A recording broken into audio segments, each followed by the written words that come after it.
was an inpatient at King's College Hospital, and I was undergoing a series of operations to repair some damage from previous surgery. So I was a long-term patient at King's College Hospital. And on this particular occasion, I was tired of hospital food, and I was between operations. There were a few days to go until the next procedure. So I decided to take a wander out in the local area close to where the hospital is located. I saw that there was a place that I wanted to eat.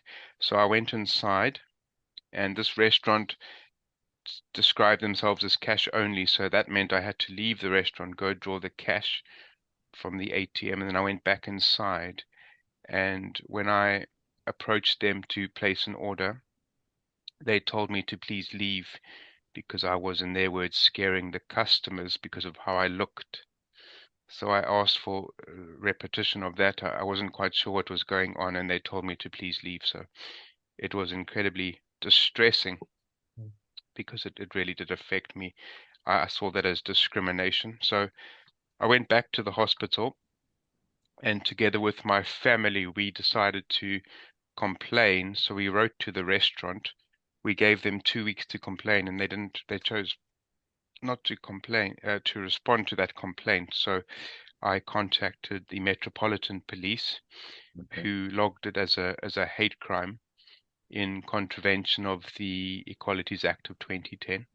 And that's when Nerve Tumours also heard about the story. The local media heard about the story, and everybody got involved. And I understand Nerve Tumours wrote to the hospitality industry, and they also sought a reply. And we're trying to educate, the public and the wider hospitality industry on what it's like to live with a visible difference, what neurofibromatosis actually is, because there might have been a bit of ignorance surrounding NF, and that might have partly been the reason why they told me to leave. I don't know. So a lot of good has come out of this incident.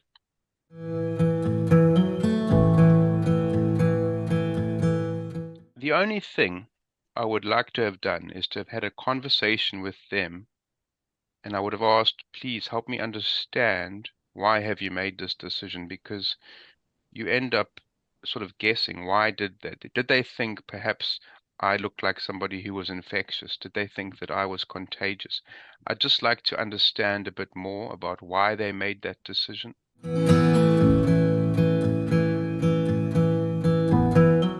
It's a very good question. I felt totally dejected. It affected my sense of self. I couldn't believe that someone would ask me to leave the restaurant. If one has a visible difference, you often face very subtle, covert forms of discrimination, sort of so-called microaggressions, but I had never been as overtly discriminated against as I was on that occasion. So it was incredibly disheartening. And in that moment, I did react. I was very upset. I might have had a little cry to myself. And I did feel, in answer to your question, totally dejected. But we took a longer view, and we thought we're going to turn this into a positive experience, and we're going to flip this around, and hopefully some good has come from it, and will continue to do so.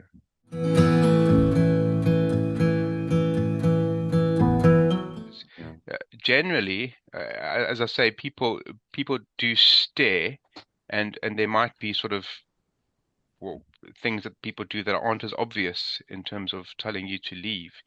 But no, I'd never experienced anything like that up until that moment. I had not. The worst experiences were just sort of people staring, but you get used to that. That kind of real direct discrimination had never happened before.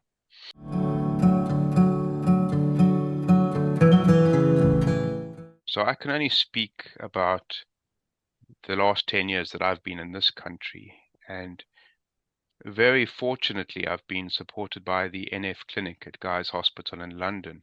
Now, in South Africa, the country that I come from, we didn't have a specialist team, so I can't speak on whether it's got better or worse, but we're very fortunate in this country to have these centers of excellence that support people with NF. It's a unique concept to me to have such a have such a facility. My current team at Guy's have been very good in putting me in touch with the craniofacial teams Mm-hmm. and surgical teams at King's College in Chelsea and Westminster. So they're very plugged into the system of doctors, of neurosurgeons, of maxillofacial surgeons. So I've been very blessed and fortunate to have access to such a fantastic resource. I don't think many people with NF perhaps know that there is that specialist team and that they end up seeing sort of local neurologists where they live, but actually you need a specialist team when it comes to NF. So So will it it make would sense be, to have more nurses around the country that we need more nurses, yeah.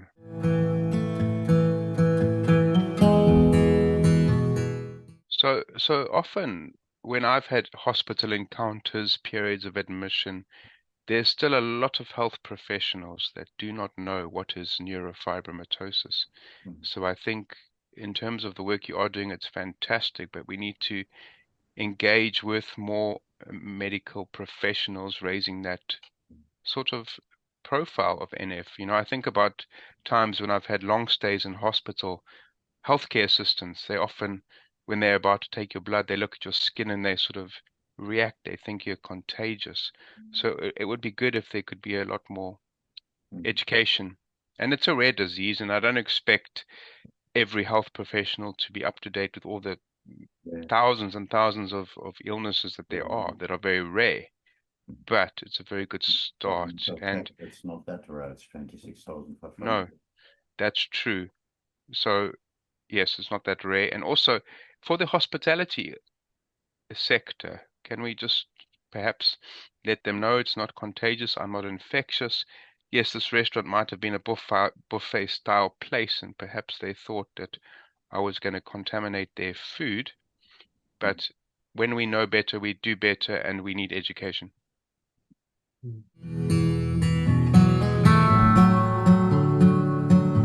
So I think first of all, it affects our self-esteem. We often, NF is going, NF is an unknown. It doesn't, we all think it's all going to evolve differently for all of us. So first of all, how do we address that anxiety of what am I gonna look like in 10 years, 20 years, 30 years? So it's about teaching mindfulness and just being present in that moment, just taking each day as it comes and not worrying too much about the future. So I think a lot of the mental health problems for NF patients is around building resilience, building self-esteem, coaching you, giving you those skills that you need when you're going to face those problems in the future. I think for me, it is about mindfulness. It's just about being present in the moment, taking one day at a time. But the mental health problems for people with NF, yes, they are unique, and they mostly center upon issues of self-image, self-esteem, and probably managing that anxiety. What is my illness going to look like one day?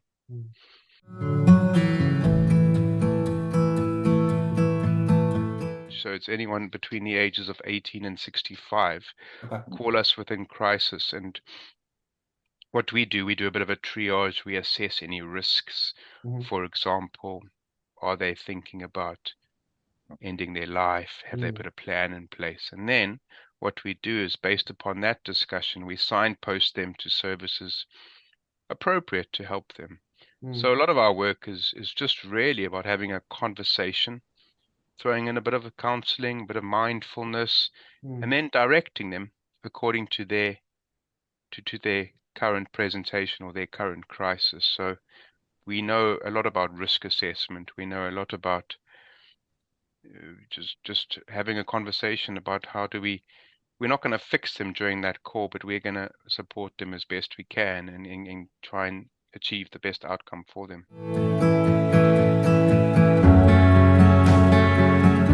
No, it's not changing, and I think our role is to create that awareness because we would like to see disability, disfigurement, so-called facial differences, visible difference normalized. It's going Yeah. to take some time. There's a lot of high-profile individuals sort of rising the ranks now that can raise the profile of this illness, can normalize or help to normalize visible difference, but it's going to Mhm. take some time. Mm. Most of your viewers or readers will now know about Adam Pearson appearing in A Different Man.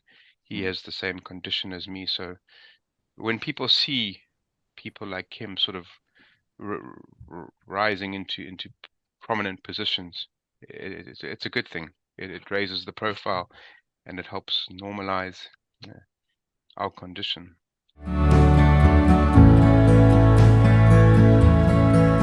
Mine partly comes from having a very supportive network. My family is very supportive. I have a faith that I lean upon.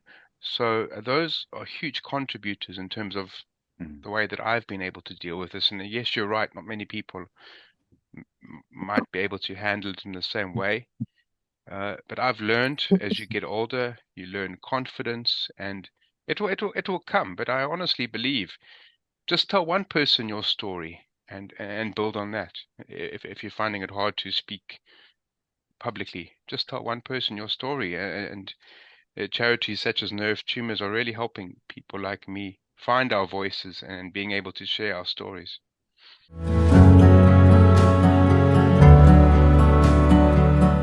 I think you need to start believing in yourself, not worrying what other people think. Don't spend too much time on social media because we all glamorize these people that look perfect, but that's not real. Just remind yourself of who you are. Look in the mirror every day, as I have said. Be confident, know who you are, and honestly, I've got this thing where if a negative thought starts entering my head, I just flip it around, I turn it off. Don't allow those voices, those negative thoughts to get to you. And it's easier said than done, but I honestly train yourself. And with maturity, as you get older, you start to care less and less what other people think. And I've always told myself what other people think about me is none of my business. That's them. It doesn't affect me.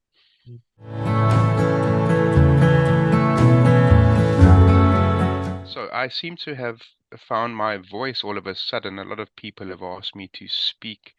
I'd love to, now that I have a bit of media experience, I'd love to maybe do some motivational talks, some education programs, continue working with yourselves and other charities in the visible difference space. So I'd like to hope to be part of that journey that I mentioned earlier in terms of I educating think you have people. an array of experience from your job anyway, talking about crosses, and Yes, you are pretty much on top of yes. handling your own crosses is probably more difficult than handling other people's crosses. Yes, thank you. So I'd like to build upon that experience, and this has all happened at sort of the same time, and I think that going forward we can turn this into a positive outcome and make something good come from this.